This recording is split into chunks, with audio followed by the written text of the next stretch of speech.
Coincidentally, the two that are on the agenda as well are in the downtown area, right? The near downtown, and the state awards points if a project's near downtown, so they benefit from that. That you'd probably have to ask the applicants, but what their rationale is. But different developers have different rationale for. Do we have an applicant here? I believe they're all here. They are all here. Yeah. Who's that? Oh, well, I'd like to know.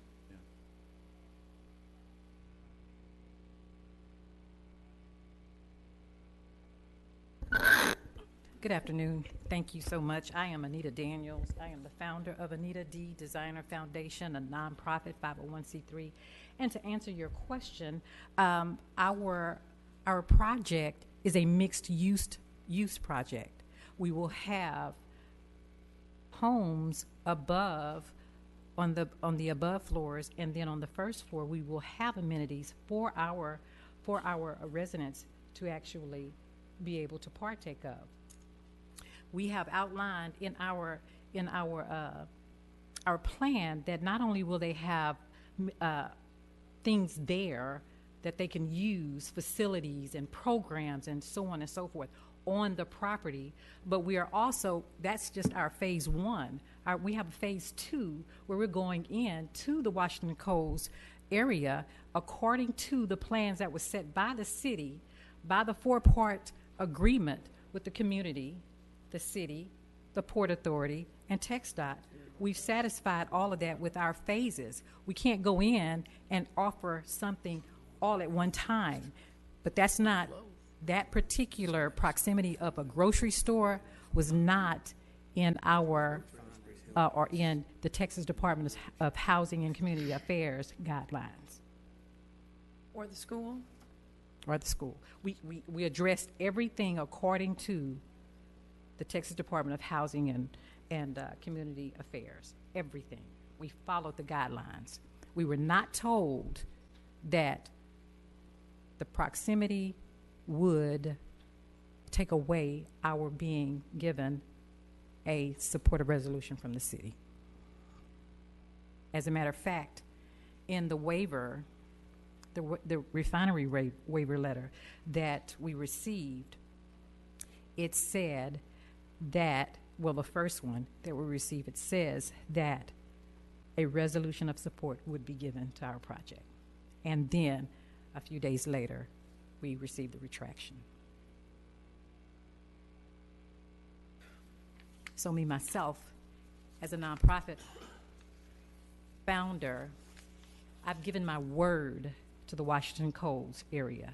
I've given my word to the city of Corpus Christi, and to honor that four-part agreement about the revitalization going into the Washington Coast and Hillcrest area.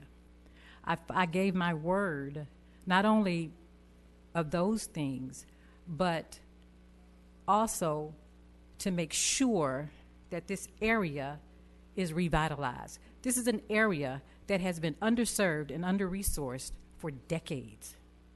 And as a city, I know I am not a resident here, but my father was a pastor, and my father preached in this area. He preached in Victoria, Edna, Ganado, Victoria, and Corpus Christi. I have relatives who preach here today in this city. And to be able to come into a city post-Hurricane Harvey, trying to bring in disaster relief to not just Corpus Christi, but to Bayshore, Woodsboro, Refugio, helping all of these citizens get back to rebuilding. And then we find out through the support of Texas A&M's Economic Leadership Council that Corpus Christi had a little area that needed some help. And we came in and we met with all of the city directors, all of the city leaders about Washington Coast specifically.